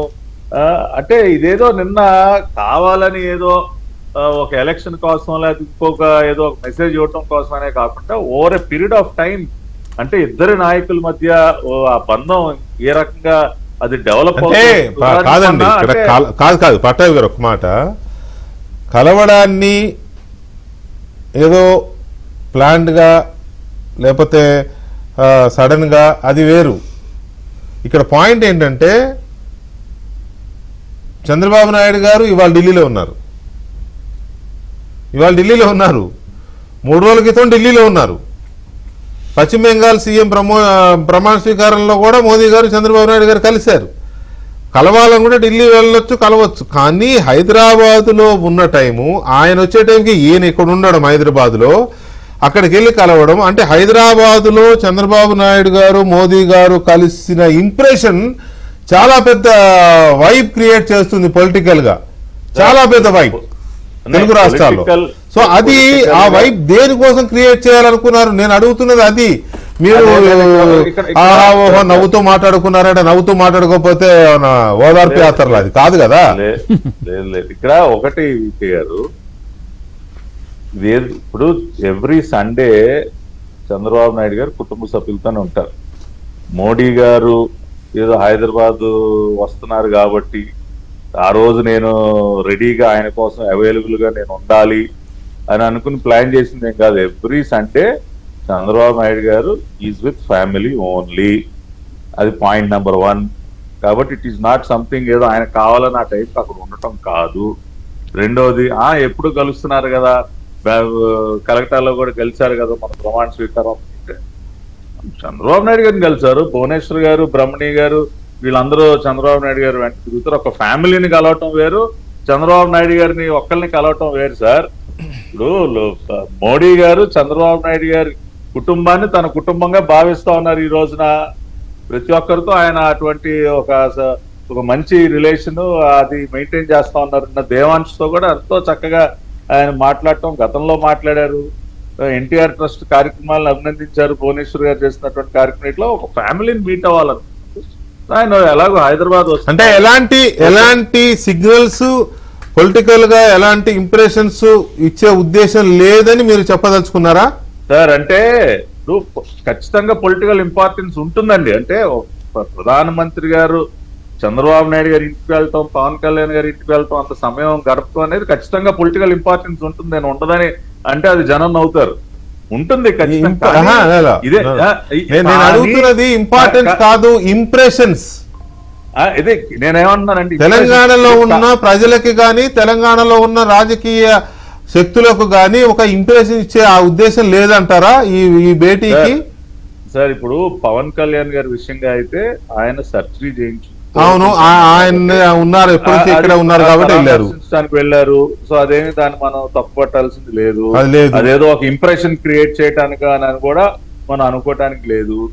రెండోది చంద్రబాబు నాయుడు గారి ఇంటికి వచ్చారు అంటే అది కొత్తగా ఇవాళ ఒక ఇంప్రెషన్ క్రియేట్ చేయడం కోసం చేసింది ఏం కాదు సార్. ఇప్పుడు మీరు ఎంతసేపు చెప్పినా అది ఇంప్రెషన్ కాదు, ఆహ్లాదంగా సరదాగా ఒక కుటుంబంతో గడిపినట్టుగా గడపడానికి వచ్చారు అనే దగ్గరే స్టక్కాన్ అయ్యి ఉన్నారు మీరు. అంతకు మించి ముందుకు వెళ్ళడం నాకు అర్థమైంది. ఒక్క నిమిషం సుభాష్ గారు, ఏంటి నిన్నటి చంద్రబాబు నాయుడు గారి ఇంటికి మోదీ గారు వెళ్ళడము అంటే అందరూ అనుకుంటున్నది, ఊహించడం కాదు విశ్లేషిస్తున్నది ఏంటి అని అంటే ఒక ఇంప్రెషన్, ఒక సిగ్నల్ ఏదో ఇవ్వదలుచుకున్నారు వీళ్ళు తెలంగాణలో ఉన్న పొలిటికల్ ఫోర్సెస్కి. అది నాన్ ఎన్డీఏ పార్టీస్ అయినా, ఎన్డీఏ పార్టీస్ అయినా, ఆర్ న్యూట్రల్స్ అయినా, ఎవరికైనా ఏదో ఇవ్వాలనుకున్నారని అందరూ మాట్లాడుకుంటున్నారు. బీజేపీ వైపు నుంచి మీకేమనిపించింది? సార్ ఇది 100% పొలిటికల్ ఇంపాక్ట్ కోసమే వెళ్ళినారు. అది ఆ పట్టాభి గారికి అర్థం కాలేదు. పొలిటికల్ ఇంపాక్ట్ కోసం సరే పట్టాభి గారు మాట్లాడుతున్నారు, వారిని కూడా ఏంటంటే Diplomat గౌరవించాలి. సండే నాడు చంద్రబాబు గారు ఉంటారు, తర్వాత మీరు అన్నట్టు ఢిల్లీలో ఉన్నారు, కలకత్తాలో ఉన్నారు అంటే ఇప్పుడు రాజకీయ పార్టీ సార్ మాది ఏంటంటే రాజకీయ పార్టీ మేము రాజకీయమే ఇస్తాం, ఖచ్చితంగా అంతే వేరేది కదా. ఏం చేయము మేము. అవును. అందులో ప్రధానమంత్రి గారు చంద్రబాబు ఇంటికి వెళ్ళినారంటే తెలంగాణలో భారతీయ జనతా పార్టీ రావాల్సిన ఆవశ్యకత గురించి కూడా మాట్లాడినారు, 100% మాట్లాడినారు. ఎందుకంటే జిహెచ్ఎంసీ ఎలక్షన్స్ వస్తున్నాయి, ఇంకొక 2-3 సంవత్సరాల్లో ఎలక్షన్స్ కూడా వస్తున్నాయి. మేము కూటమిలో ఉన్నాం, కూటమిలో ఉంటే తెలుగు రాష్ట్రాలకు 2 సంబంధించిన పెద్ద నాయకుడు ఎవరంటే చంద్రబాబు గారు. సో వాడు కూర్చొని ఏంటంటే ఒక ఇంప్రెషన్ కూడా ఇష్టందుకు, ఇంపాక్ట్ కూడా ఇష్టందుకు. As we are being the formidable force in Telangana. Parade గ్రౌండ్స్కి వెళ్ళిన తర్వాత ఫస్ట్ మాట్లాడిన ఏంటంటే మోదీ గారు బెంగాల్లో గెలిచినాం, అస్సాంలో గెలిచినాం, అన్ని ఎగ్జాంపుల్స్ ఇచ్చుకుంటూ చెప్పాడు తెలంగాణ కూడా గెలవాలని చెప్పి. సో అది ఇంపాక్ట్ అదంటే Punjab and Telangana is the next ఏంటంటే ఫోకస్ అందులో మనం ఈ ఇంపాక్ట్ ఆ ఇంపాక్ట్ కాదు, we are going to win, we wanted to win అనే దాని మీదనే ఒక పొలిటికల్ మెసేజ్ ఇచ్చినాడు, 100% ఇచ్చినాడు. అందులో పవన్ కళ్యాణ్ గారి ఇంటికి వెళ్ళినారంటే ప్రచండ బహుమతి అని కూడా అన్నారు కదా. ప్రచండ బహుమతి, 2/3 ల్యాండ్ సైడ్ విక్టరీ కావాలని చెప్పి బెంగాల్ లాగానే. సో బెంగాల్ లాగా తెలంగాణలో ఎందుకు కాదు, తప్పకుండా కావాలని చెప్పి అంత ఓపెన్గా పబ్లిక్ డొమైన్లో చాలా క్లియర్గా మోదీ గారు చెప్పిండ్రు. దీంట్లో ఇవాళ అంటే చంద్రబాబు గారి ఇంటికి పోయినంటే ఒక పొలిటికల్ మెసేజ్ ఇచ్చేందుకు తెలుగు రాష్ట్రాల్లో పెద్ద నాయకుడు ఎవరు అంటే చంద్రబాబు గారు, వన్ ఆఫ్ ద బిగ్ ఎందుకంటే because he has rule the state, చాలా క్లియర్గా ఉన్నాడు, చేసినాడు, మాట్లాడినంటే కూటమిలో ఉన్నాడు. అందులో వేరే వారింటికి వెళ్తే ఏమైనా అనుకోవచ్చు కానీ వెళ్తున్నారు అన్నట్టు మాట్లాడినారు, చెప్తాను 100% ఇక్కడికి వెళ్తున్నారు, మా అడ్వైస్ కూడా తీసుకుంటారు, ఏం చేయాలనే దాని మీద కూడా ఇచ్చినారు. ఇదే చంద్రబాబు నాయుడు గారు ఏంటంటే ఢిల్లీలో కలవచ్చు, కలకత్తా కలవచ్చు, అమెరికాలో కలవచ్చు, కానీ స్పెషల్గా ఇంత పెద్ద మీటింగ్ పెట్టినప్పుడు వాళ్ళ ఇంటికి వెళ్ళినప్పుడు అన్నాడంటే he wanted to give a message, very clear message that తెలంగాణలో కూడా మేము రావాలని చెప్పి, కూటమి సహాయం కూడా కావాలని చెప్పి, అందులో ఎట్లా చేయాలి ఏం చెప్పాలంటే మాట్లాడుతుంది, దాచుకుంటా ఏం లేదు కదా. గతంలో తెలంగాణ ఎలక్షన్స్ అప్పుడు తెలుగుదేశం పార్టీ పొత్తు వద్దు అని తెలంగాణ బీజేపీ నాయకులు వ్యతిరేకించారు, వద్దు అని. అలాంటి పరిస్థితుల్లో రాబోయే రోజుల్లో తెలుగుదేశం పార్టీతో కూడా ఉంటుంది అని ఒక సిగ్నల్ ఇచ్చినట్టు అయింది మోదీ గారు వెళ్ళడం, అంతే కదా? లేదు అట్లా కాదు సార్. ఇప్పుడు పొలిటికల్గా మెసేజ్ మేము ఇప్పుడు మా రాష్ట్ర అధ్యక్షుడు చాలా క్లియర్గా చెప్పిండు వీఆర్ గోయింగ్ విత్ ఎలోన్ అని చెప్పి, ప్రతి ఎలక్షన్స్లో ఎల్లుని పెట్టినాడు. ఇవాళ పొలిటికల్ ఇంపాక్ట్ ఏమంటే తెలంగాణ రాష్ట్రంలో హౌ భారతీయ జనతా పార్టీ రావాలని, ఎందుకంటే ఆయనకి ఏంటంటే కూటమి సభ్యుడు మేము ఏంటంటే సెంట్రల్ పార్టీలో ఉన్నారు, రాష్ట్రంలో కూడా మేము ఉన్నాం అన్నట్టు. సో కూర్చొని మాట్లాడి ఇక్కడ ఒక పొలిటికల్ ఇంప్రెషన్, ఒక ఇంపాక్ట్ ఇచ్చేందుకు 100% పోయినాడు. అందులో ఏంటంటే దాచుకునేది ఏం లేదు. ఇప్పుడు ప్రధానమంత్రి గారు పోతున్నారంటే మీడియా హైప్ ఉంటుంది, అందరికి తెలుస్తుంది, అందులో ఏమైందంటే మినిట్ టు మినిట్ ప్రోగ్రామ్ ఉంటుంది, అందులో ఏమైందంటే దాచిపెట్టాడు. ఒక అవేర్నెస్ క్రియేట్ చేయడానికి ఏమంటే మేము తెలంగాణలో మేము అధికారంలో రావాలంటే చంద్రబాబు లాంటి ఒక పెద్ద నాయకునితో సంప్రదించి అడ్వైజ్ చేసుకున్నందుక లేకుంటే మాట్లాడినందుక అనే దాని మీద మనం తర్వాత మాట్లాడుకుంటాం. బట్ మా బాటమ్ లైన్ ఒకటే ఫార్ములా ఏంటంటే తెలంగాణలో మేము అధికారంలో రావాలని చెప్పి పాలిటిక్స్ కోసమే తెలంగాణలో గెలవడం, ఈ విషయంలో చంద్రబాబు నాయుడు గారింటికి మోడీ గారి వెళ్ళడం, మోడీ గారు భేటీ అవ్వడం, అఫ్కోర్స్ పవన్ కళ్యాణ్ గారికి కూడా ఇంటికి వెళ్ళలేదు, అక్కడ ఒక రీజన్ ఉంది, ఆయనకి సర్జరీ అయింది, చాలా కాలంగా తగ్గలేదని పరామర్శ, ఓకే. కానీ ఇది కొంత పొలిటికల్గా చాలా ప్రయారిటీగా అనిపిస్తుంది, చర్చించుకుంటున్నారు. మీ అనాలిసిస్ ఏంటి? ఇక్కడ తెలంగాణలో తెలుగుదేశం పార్టీకి లీడర్లు లేకపోయినా క్యాడర్ అయితే ఉందండి, నో డౌట్. వాళ్ళ సానుభూతి పరులు అయితే ఉన్నారు, ఓట్లున్నాయి. నా అంచనా ప్రకారం దాదాపుగా 35 నుంచి 40 నియోజకవర్గాల్లో 5 నుంచి 8% ఓట్లు తెలుగుదేశానికి ఇంకా ఉన్నాయి. అంటే తెలుగుదేశం సానుభూతి పరులు వాళ్ళు. ఇక్కడ కేసీఆర్ ఏం చేశాడు అంటే తెలుగుదేశం పార్టీకి సంబంధించిన నాయకుల్ని తీసుకొని వాళ్ళ ద్వారా తెలుగుదేశం ఓటు బ్యాంక్ని కొట్టాలనుకున్నాడు, కొంతవరకు తీసుకున్నాడు. ఆ అడ్వాంటేజ్ వల్లే ఆయన 10 ఏళ్ళు పరిపాలించగలిగాడు. ఆ తర్వాత ఎప్పుడైతే రేవంత్ రెడ్డి కాంగ్రెస్ పార్టీ తరఫున రంగంలో దిగాడో అప్పటి నుంచి ఈ అడ్వాంటేజీ బీఆర్ఎస్కు పోయి కాంగ్రెస్కి వచ్చింది. తెలుగుదేశం పార్టీ సానుభూతి పరుల ఓట్లు అటు తగిలినాయి. దీనికి కారణం ఏంటంటే కేటీఆర్ అరెస్ట్, అక్కడెక్కడో అరెస్ట్ చేస్తే ఇక్కడే ధర్నాలు చేయడం, పోయి అక్కడ చేసుకోపోండి అంటాం. ఈ కామెంట్ తోటి మొత్తం కూడా రివర్స్ అయిపోయింది కాంగ్రెస్ వైపు, దట్టు రేవంత్ రెడ్డి వైపు తిరిగిపోయింది. అంటే తెలుగుదేశం ఓటు బ్యాంక్ అనేది దాన్ని ఆ సానుభూతిని తెచ్చుకోవాలి అంటే, వాళ్ళ ఆ తెలుగుదేశం అభిమానుల సానుభూతి పొందాలి అంటే ఇప్పుడు రేవంత్ రెడ్డి నుంచి ఆ ఓటు బ్యాంకుని బయటికి తీసుకురావాలి అంటే కొన్ని పనులు చేయక తప్పదు భారతీయ జనతా పార్టీకి. ఆ పనుల్లో ఇదొకటి అని నా అభిప్రాయం. ఇప్పుడు చంద్రబాబు నాయుడు దగ్గరికి వెళ్ళటం, ఇంటికి వెళ్ళటం, కూర్చోవటం అదంతా ఓకే, అందులో మనమేమి ఇది లేదు.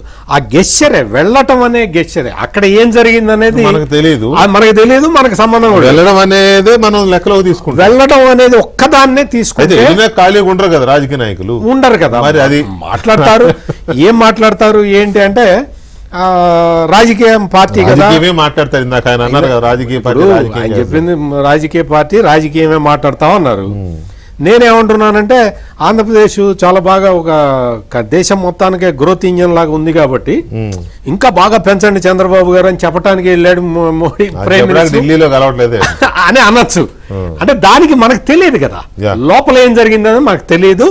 బట్ తెలుగుదేశం పార్టీకి ఉన్న తెలుగుదేశం పార్టీ అభిమానులు, కేడరు, వాళ్ళ సానుభూతి పరులు, వాళ్ళ దృష్టి మన వైపు మరల్చుకోవాలి అంటే ఈ చర్య తప్పనిసరి. భారతీయ జనతా పార్టీకి తప్పదు.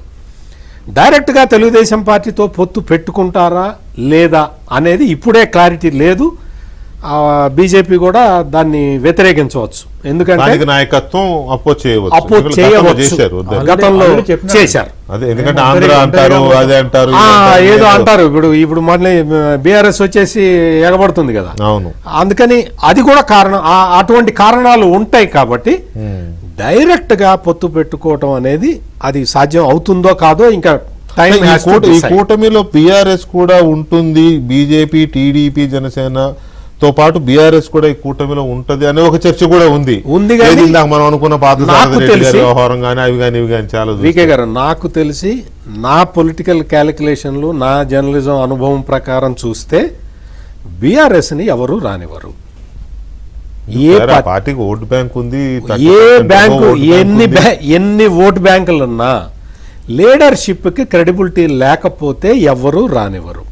అందుకని ఐ డోంట్ థింక్ వీళ్ళందరూ ఇంత ఎక్సర్సైజ్ చేసేది మళ్ళీ బీఆర్ఎస్కి లైఫ్ ఇవ్వటానికి కాదు అనేది నా ఖచ్చితమైన అభిప్రాయం. మహేష్ గారు, ఈ భేటీ చంద్రబాబు నాయుడు గారు మోదీ ఇంటికెళ్ళి కలవడము, గంట సేపు పైన మాట్లాడము, ఇదంతా రాబోయే రోజుల్లో పొలిటికల్ ఈక్వేషన్స్, సమీకరణాలను మార్చడం కోసమని చర్చ ఉంది కదా, దీన్ని కాంగ్రెస్ పార్టీ ఎలా చూస్తారు? నాకు తెలిసి బీజేపీ తెలంగాణ రాష్ట్ర కేంద్ర కార్యాలయంలో కూడా ఇంతసేపు చర్చ జరిగి ఉండదు ఈ మీటింగ్ గురించి. మీరు దానికి కావాల్సిన ఇంత సాగదీస్తున్నారు. బట్ వన్ వర్డ్ లో చెప్తాను నేనంటే, సరే ఆఫ్ కోర్స్ వాళ్ళు వాళ్ళ కూటమి సభ్యులను కలుసుకుంటున్నారు, కుటుంబ సభ్యుల్లా కలిసిపోతున్నారు యాజ్ పర్ పట్టారెడ్డి గారు చెప్పినట్టు వర్డ్స్. వారు చెప్పినట్టుగా ఇది రాబోయే రోజుల్లో ఇది ఒక ఏమంటారు మా విజయం ఖరారు చేయడానికి ఇది ఒక మీటింగ్ అని వీరు చెప్పినట్టుగా ఇవన్నీ కాదు. కానీ నాకు ఒక ఈక్వేషన్ అయితే చాలా స్పష్టంగా కనబడుతుంది. మరి దానికన్నా ముందు ఒక ఫన్నీ పార్ట్ ఏంటంటే, హైదరాబాద్లో కూతవేటు దూరంలో బీజేపీ కేంద్ర కార్యాలయం ఉంటుంది తెలంగాణ రాష్ట్రానికి సంబంధించి, కూతవేటు దూరం ఏది చంద్రబాబు గారి నివాసానికి. కానీ తెలంగాణ బీజేపీ నాయకులు పోని ఇంటికి తట్టని తలుపును మోడీ గారు తట్టారు అనేది ఒక ఇంట్రెస్టింగ్ అంశం.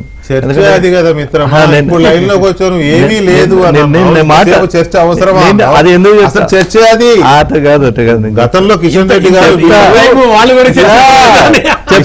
గారు వీళ్ళు టీడీపీతో పొత్తే వద్దని వ్యతిరేకించారు. అప్పుడు ఏంటి దాని అర్థం? కానీ ఇప్పుడు మోదీ గారు వెళ్ళారనేసరికి వాళ్ళే అదే చర్చించుకోవాలి. వాళ్ళంతా సీరియస్ గా ఉండినారు, మనం డిస్కస్ చేసేంత సీరియస్ గా అంటున్నాను ఇంకా చెప్తా కావాలంటే serious. అయితే నేనేమంటున్నా, ఇది ఇప్పుడు మీరు చెప్పిందే కిషన్ రెడ్డి గారైనా, లక్ష్మణ్ గారైనా, లేదా బండి సంజయ్ గారైనా, ఇళ్ళున్న రామచంద్రరావు గారు సోదరు అయినా ఎవరైనా కూడా ఒకటే మాట ఏంటంటే వాళ్ళు మేము సింగిల్ గా పోతామని. అంటే టీడీపీతో ఎప్పుడు కూడా వీళ్ళు మాకు తెలంగాణ అలయన్స్ కానీ ఇంకోటి కానీ అనకున్నా మోడీ గారు పోవడం వల్ల ఈ రోజు బీజేపీ పరిస్థితి ఏంది అనేది క్వశ్చన్ మార్క్ ఒకటి. రెండు, నేను అనుకునేది ఏంటంటే తమిళనాడు భయం ఏదో మోడీ గారిని వెంటాడుతున్నది, మరి ఉన్న వాళ్ళనన్నా చక్కగా చదువుకోకపోతే ఇబ్బంది అయ్యేటట్టుంది భవిష్యత్తు. అంటే వెస్ట్ బెంగాల్ ఆనందం లేదా? చెప్తా south India impact is different. ఏ యాంగిల్లో తమిళనాడు భయం? ఏ యాంగిల్లో అంటే ఇప్పుడు వాళ్ళు టీవీకే కాంగ్రెస్ కూటమి తమిళనాడులో అధికారం చేపట్టింది, అంటే ప్రభుత్వం ఏర్పాటైంది. ఆ ఏఐడిఎంకేకి అవకాశం ఇవ్వాలను, లేదంటే ఇంకేదన్నా రూపంగా తీసుకురావాలను గతంలో కర్ణాటకలో ఇచ్చినట్టు కానీ మహారాష్ట్రలో ఇచ్చినట్టు కానీ వెసులుబాటు ఇవ్వలేదు. విజయ్కి నంబర్ నిండితేనే రమ్మన్నారు. అక్కడ కర్ణాటకలో 10 తక్కువ ఉన్న యడ్యూరప్పని పిలిచిండు, మహారాష్ట్రలో 25 తక్కువ ఉన్న వారిని ఫడ్నవీస్ ని పిలిచిండు. ఇక్కడ అది గవర్నర్ అడ్డు పెట్టుకుని అది ఒక ఆట ఆడదామని చూసారు. అయినా కూడా ఏఐడిఎంకే వాళ్ళ బీజేపీ అనుబంధ అంటే వారికి పొత్తుల్లో భాగంగా ఉన్న ఇండియా కూటమి ఏఐడిఎంకే అడిగినా కూడా అక్కడ అవకాశం దొరకలేదు. ఉన్న రాష్ట్రాలు ఒక్కొక్కటిగా పోతున్నాయి కాబట్టి ఈ ఉన్న గట్టి మిత్రుడు చంద్రబాబు నాయుడు కదా, నేచురల్లీ దాని రెండే సార్ దాని జస్టిఫికేషన్ కూడా ఉండాలి, వినాలి. జస్టిఫికేషన్ కూడా ఉండాలి. మధ్యలో రాలేదు వారు మాట్లాడేటప్పుడు. వారు మీకు ఎలాగూ ఎమ్మెల్సీ ఎమ్మెల్యే అవుతారేమో. కాంగ్రెస్ పార్టీ సెంచరీకు దగ్గరలో ఉంది సార్, ఓడిపోయే దాంట్లో సెంచరీకి దగ్గర ఉంది సార్. వెస్ట్ బెంగాల్లో మేము ఒక్క సీట్ లేకున్నా కూడా మేము గెలిచినాం. వెస్ట్ బెంగాల్లో మీకు ఎమ్మెల్యే ఉన్నారు, ఉన్న వాళ్ళైనా వెస్ట్ బెంగాల్లో మీరు ఎట్లా గెలిచారు అనేది ఒక ప్రత్యేక చర్చ, సరిపోదు. నేనేమంటున్నా, ఈ కూటమిలో ఉన్న కీలక నాయకుడు చంద్రబాబు నాయుడు, తెలంగాణలో ఉన్న బీజేపీ నేతలు చంద్రబాబు నాయుడు గారి దగ్గర పోరు, వీళ్ళ మధ్య సత్సంబంధాలు లేవు అనేది వాస్తవం కదా. వారు కుటుంబ సభ్యులు అంటే నాకు నవ్వు వచ్చింది, ఎందుకంటే ఎప్పుడు వీళ్ళు కలిసిన లేదు, ఇక్కడే ఉంటారు మళ్ళీ. సో ఆ కుటుంబ సభ్యులు అనేది లేదు కాబట్టి మోడీ గారు పోయి ఉన్న ఒక బలమైన నాయకుడిని అట్లా కాపాడుకుందామనే ప్రయత్నంలాగా కనిపించింది తప్ప ఇక అక్కడ పోయినాక రాజకీయం ఉండదని మన ఇద్దరం కలిస్తేనే రాజకీయాలు ఎన్నో మాట్లాడుకుంటాం, అంతే కదన్నా. అన్ని పార్టీల గురించి ప్రభుత్వం గురించి ఎన్నో రాజకీయాలు చర్చిస్తాం. అట్లాంటిది మోడీ గారు చంద్రబాబు గారు కూర్చొని ఉత్తగానే కాఫీ తాగి పిల్లలతో ఆడుకొని వచ్చిన అనేది ఇక అది బయటకి చెప్పాల్సిన స్టేట్మెంటే కాదు, చెప్తే ఎవరు నమ్మేటోళ్ళు లేదు. డెఫినెట్ గా ఒకటే నేను చెప్పగలుగుతా, నేను ఇది కంటిన్యూషన్ లో మోడీ గారి స్టేట్మెంట్ మీద చర్చ ఉందా, నేను కంప్లీట్ చేయాలని ఇది సీఎం గారిని ఉద్దేశించి వారు చెప్పింది అదే అడుగుతాం మిమ్మల్ని. సరే ఓకే, ఇది చెప్పేశారు కదా. సరే, దీంతో పాటు ఇంకో పాయింట్ చెప్పండి. ఆయన డబ్బుల గురించి, నిధుల గురించి రేవంత్ రెడ్డి గారు అడిగారు. గుజరాత్ మన్మోహన్ సింగ్ గారి హయాంలో మీరు గుజరాత్ ముఖ్యమంత్రిగా ఉన్నప్పుడు ఎలాగైతే నిధులు ఇచ్చారో మీరు ప్రధానమంత్రిగా మాకు నిధులు అలా ఇవ్వండి అని అడిగితే ఖచ్చితంగా ఇస్తాను, కానీ అలా ఇస్తే ఇప్పుడు నువ్వు వస్తున్న దాంట్లో సగం కూడా రావవి, అందువల్ల మీరు నష్టపోతారు, మీరు అనుకున్న గోల్స్ రీచ్ కాలేరు, అందుకని ముందే జోడియే అని నాతో కలవండి అని అన్నారు. ఆయన అభివృద్ధిలో కలవండి అన్నారో తెలియదు, రాజకీయంగా కలవండి అన్నారు, ఏదో డిప్లొమాటిక్గా కొట్టారు ఒక డైలాగ్ కదా. ఇది చర్చ. సో మీరేమనుకుంటున్నారు? రేవంత్ రెడ్డి గారికి ఆహ్వానం పలిచారు మోదీ గారిని కొంతమంది మాట్లాడతారు, రేవంత్ రెడ్డికి గాలం వేశాడని కొంతమంది మాట్లాడతారు, రకరకాలుగా ఉన్నాయి. సో మీరేమనుకుంటున్నారు? పార్టీ కేంద్ర సర్కార్లో అది ప్రధానమంత్రిగా మోడీ గారు ఉండని ఇంకెవరన్నా ఉండని ఆ కుర్చీలో కూర్చున్న వ్యక్తితో రాష్ట్ర ముఖ్యమంత్రిగా తెలంగాణ రాష్ట్ర ప్రజలు మమ్మల్ని నమ్మి అధికారం ఇచ్చినప్పుడు ఈ రాష్ట్ర అభివృద్ధికి అవసరమైన నిధులు తీసుకురావడానికి మేము సత్సంబంధాలు కలిగి ఉంటాము, ఫెడరల్ స్ఫూర్తితో వ్యవహరిస్తాము రాజ్యాంగ ప్రకారం అనేది మా బాధ్యత. గతంలో కేసీఆర్ గారు పెట్టుకున్నట్టు మేమేం గెట్టు పంచాయతీలు పెట్టుకోదలుచుకోలేదు, మాకంత అవసరం కూడా లేదు. సిద్ధాంత వైరుధ్యాలు మేము ఉత్తర దక్షిణ ధృవాలం, బీజేపీ కాంగ్రెస్, రేవంత్ రెడ్డి గారు యాజ్ వెల్ పిఎం మోడీ గారు ఉత్తర దక్షిణ ధృవాలు, సిద్ధాంత వైరుధ్యాలు మాట్లాడితే. అదే అధికారం విషయంలోకి వచ్చి నిధుల విషయంలోకి వస్తే కేంద్రం నుంచి ఏ నిధులు రావాలో అవి మేము బాజాప్తా మా హక్కుగా డిమాండ్ చేసి తీసుకొచ్చుకుంటాం.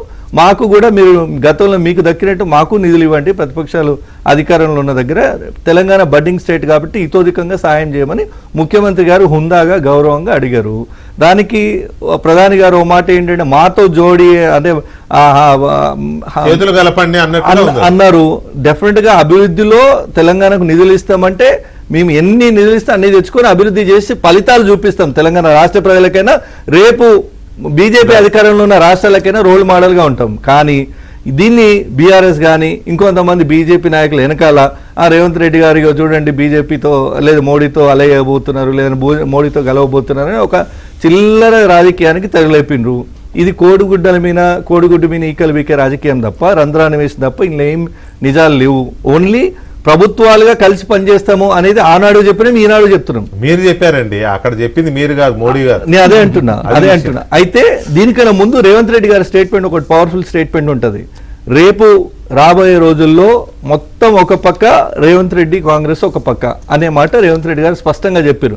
BRS, BJP, so called TDP or whatever the parties అందరూ ఒక కూటమిగా రండి, మేము కమ్యూనిస్ట్ అన్నారు, కాంగ్రెస్ కమ్యూనిస్టులు ఒక పక్క, మిగతా అదర్స్ ఒక పక్క, BRS, BJP BRS and others అన్నారు.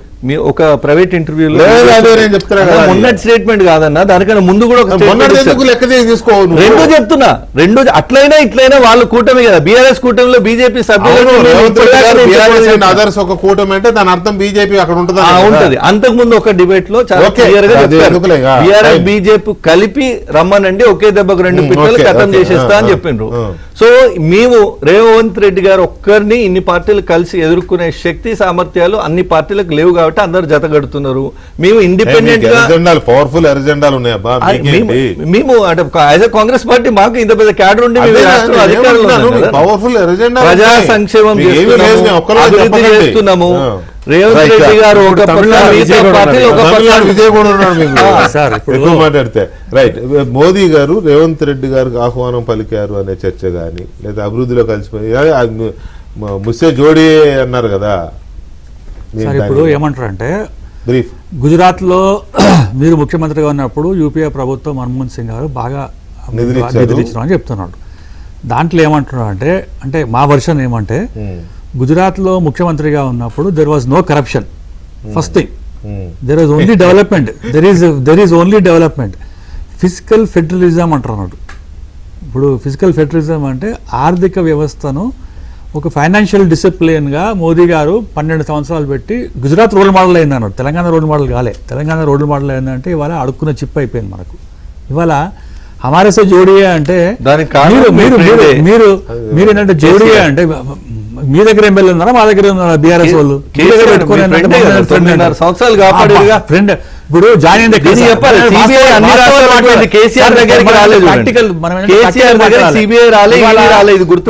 బీఆర్ఎస్ ఎమ్మెల్యే ఎక్కడ ఉన్నారు సార్ ఇవాళ? మా దగ్గర ఉన్నారా, వాళ్ళ దగ్గర ఉన్నారా? లేకుంటే వాళ్ళ దగ్గరే ఉన్నారు.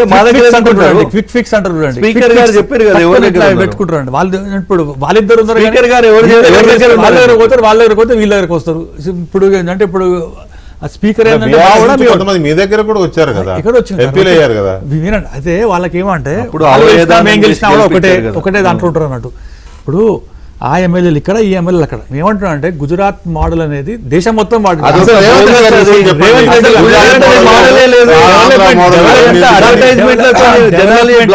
డెవలప్మెంట్ మోడల్ లాగా మీరు రాండి, ఆర్థిక వ్యవస్థను చక్కగా పెట్టండి, కలిసి పనిచేద్దాం, ఫెడరల్ కోఆపరేటివ్ ఏమంటారు ఫిజికల్ మన ఏంటంటే ఫిజికల్ దాంట్లో పని అంటే మీరు ఏంటంటే రావాలని చెప్పి చెప్తున్నారు. అంటే డెవలప్మెంట్ దాంట్లో మీరు రోల్ మోడల్ అని చెప్పి అంటున్నారు కదా వికసిత్ భారత్ లో. అందులో ఏంటంటే $3 ట్రిలియన్ ఎకానమీ ఏంటంటే మన ఏంటంటే తెలంగాణ నుంచి వస్తుంది కదా. ఎట్లా వస్తుంది? ఫైనాన్షియల్ డిసిప్లిన్ పెట్టండి, నేను ఎట్లా చేసినా మీరు ఎట్లా చేసినా అని చెప్పి ఏం లేదండి, జస్ట్ 1 minute. ఇప్పుడు రాజకీయాలలో మానవ సంబంధాలకి అసలు అవకాశమే ఉండదు. ఆర్థిక సంబంధం 24 గంటలు రాజకీయ నాయకుల మధ్య హ్యూమన్ రిలేషన్స్ ఉండవు అని నమ్మేటటువంటి వ్యక్తిని నేను కాదు. ఖచ్చితంగా రాజకీయాల్లో కూడా హ్యూమన్ రిలేషన్స్ అనేది చాలా అవసరం. రాజకీయ నాయకుల మధ్య కూడా ఆ బాండింగ్ అనేది చాలా అవసరం. అది బలంగా ఉన్నప్పుడే 2 పక్షాలు కానీ, 2 వ్యక్తులు కానీ, 2 నాయకులు కానీ సుదీర్ఘకాలం కలిసి ప్రయాణం చేసే అవకాశం ఉంది. ఇవాళ చంద్రబాబు నాయుడు గారి కుటుంబానికి నరేంద్ర మోడీ గారి మధ్య ఉన్నటువంటి ఆ బాండింగ్ ఏదైతే ఉందో అది ప్యూర్లీ పొలిటికల్ అని నేను ఇప్పుడే కాదు ఎప్పటికీ చెప్పను. It is not purely political, it is something beyond politics ఇవాళ. అది నేను చెప్పాలనుకున్న పాయింట్ అది. ఇందాక నేను ఎందుకు ఇది ప్యూర్లీ మా మిత్రులు అన్నట్టు ఇది కేవలం రాజకీయ భేటీ అనండి, రాజకీయం తప్పితే మేమేం చేయమంటే నేను ఎందుకు అనలేదంటే, ఇవాళ దానికి మించి ఇవాళ బాండింగ్ ఉంది, ఇవాళ ఉంది, ఎప్పటికీ కూడా ఉంటుంది. కాబట్టి నేను ఆ బాండింగ్ ని దిగజార్చదలుచుకోవాలా. ఇది కేవలం రాజకీయం మాత్రమే అని చెప్పి ఆ కుటుంబానికి మోడీ గారికి మధ్య ఉన్నటువంటి ఆ బంధాన్ని దిగజార్చదలుచుకోలేదు. కాబట్టి నేను it is not purely political, it is beyond something వీళ్ళిద్దరు వర్షన్స్ లో డిఫరెన్స్ ఉంది. దాన్ని కాంట్రవర్సీ చేయాల్సిన అవసరం లేదు. అడుగుతారు కాకపోతే ఏంటంటే ఇక్కడ విషయం బాండింగ్ అంటే పర్సన్స్ గా వీళ్ళిద్దరు ఒపీనియన్ వేరుగా ఉండొచ్చు, కానీ ఇక్కడ పాయింట్ ఏంటంటే ఇద్దరి నాయకుల మధ్య ఆ రకమైన స్నేహమో లేకపోతే బాండింగో అది ఏ పేరైనా పెట్టుకోండి ఉండడంలో తప్పులేదు. కానీ వీళ్ళిద్దరు ష్రూడ్ పొలిటీషియన్స్, ష్రూడ్ అంటే ష్రూడ్ పొలిటీషియన్స్. ఓకే, గతంలో కొన్ని ఎగ్జాంపుల్స్ కూడా ఉన్నాయి. ఇప్పుడు అంత డీప్గా డిగ్ చేయాల్సిన అంత అవసరం లేదు, కానీ వెళ్ళడాన్ని ఎవరు తప్పట్టట్లేదండి. ఎందుకు వెళ్ళారు అని గుచ్చి అడగడంలా. కానీ ఆ టైంకి చంద్రబాబు నాయుడు గారు హైదరాబాద్లో ఉండడము, కలకత్తా నుంచి హైదరాబాద్ రావడము, ఆయన వచ్చి వెళ్ళడము, గంట సేపు ఉండడము, తెలంగాణ నెక్స్ట్ టార్గెట్ అనేది క్లియర్గా అర్థమవుతోంది.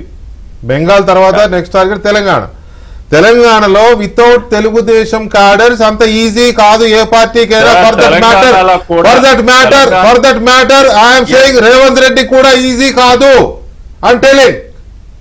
రేవంత్ రెడ్డి గారి తెలుగుదేశం పార్టీ, వినండి సార్ ఒక మాట, తెలుగుదేశం పార్టీ తెలంగాణలో పోటీ చేయకపోవడం వల్ల ఖమ్మం, నల్గొండ, రంగారెడ్డి, హైదరాబాద్ సరౌండింగ్ జిల్లాల్లో ఉన్న తెలుగుదేశం పార్టీ సానుభూతి పరులు 4%, 5%, 3%, ఆయన అన్నట్టు 8%, వీళ్ళందరూ రేవంత్ రెడ్డి మీద అభిమానంతో ఓట్లేశారు రేవంత్ రెడ్డికి. ఎందుకంటే ఆయన తెలుగుదేశం నుంచి వెళ్ళినవాడు కాబట్టి. ఇది ఒప్పుకుంటారు కదా. దీన్ని క్యాచ్ చేయడం దీని వెనకున్న ఎజెండా. తెలుగుదేశం బీజేపీ కలిసి పోటీ చేసినా చేయకపోయినా నెక్స్ట్ ఎలక్షన్స్ లో, అది గ్రేటర్ హైదరాబాద్ ఎలక్షన్స్ కావచ్చు, ఆ నెక్స్ట్ వచ్చే అసెంబ్లీ ఎలక్షన్స్ కావచ్చు, వాట్ ఎవర్ ఎనెవర్, మోదీ గారు చంద్రబాబు నాయుడు గారి మధ్య ఇలాంటి బాండింగ్ ఉంది కాబట్టి టీడీపీ క్యాడర్స్ బీజేపీ వైపుకు మళ్లించడమే దీని వెనక ఉన్న strategy. What is wrong in that? అది చెప్పడానికి ఎందుకు ఇంత ప్రయాసపడుతున్నారు? There will be benefit. ఒక నిమిషం అన్న, ఈ రకమైనటువంటి బాండింగ్ ఏర్పడటం వల్ల రాజకీయంగా కూడా ఖచ్చితంగా లబ్ధి ఉంటుంది, నేనేం కాదనట్లా. కానీ ఇది ప్యూర్లీ రాజకీయం మాత్రమే అని అనటం మాత్రం అది కరెక్ట్ కాదేమో అని మాత్రమే నేను అంటున్నా. మాత్రమే రాజకీయం మాత్రమే అంటే మీకు నచ్చదు, అనకపోతే మాకు నచ్చదు, ఏముంది ఇందులో? Simple logic, right? Anyway Pattabhi గారు థ్యాంక్ యూ వెరీ మచ్ అండి. ప్యూర్లీ రాజకీయం అయినా ప్యూర్లీ రాజకీయం కాకపోయినా అందరూ ఏముంటదండి? రాజకీయం కాకపోతే రేవంత్ రెడ్డి గారు టీడీపీని వదిలేస్తారా? Simple logic. రాజకీయం కాకపోతే ఇంకొక ఆయన ఇంకోటి వదిలేస్తారా? చంద్రబాబు నాయుడు గారు గతంలో బీజేపీని వదిలేసి అందుకనే ఇవన్నీ రాజకీయ పరమైన కారణాలే. ఎవరు ఎట్నుంచి వచ్చినా, ఇప్పుడు రేవంత్ రెడ్డి గారు టీడీపీ నుంచి బయటకు ఎందుకు వచ్చారు? పొలిటికల్ కెరీర్ చూసుకున్నారు, భవిష్యత్తు చూసుకున్నారు.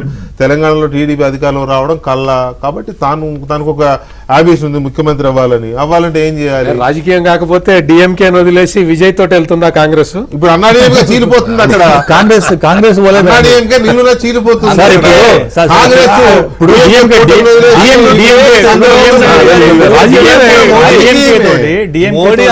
చంద్రబాబు గారి ఇంటికి వెంట్రుకలు ఏరుతూ వద్దు ఇవన్నీ. Thank you very much Mahesh గారు అండ్ సుభాష్ గారు అండ్ సత్యమూర్తి గారు, థ్యాంక్ యూ అండి. ఇది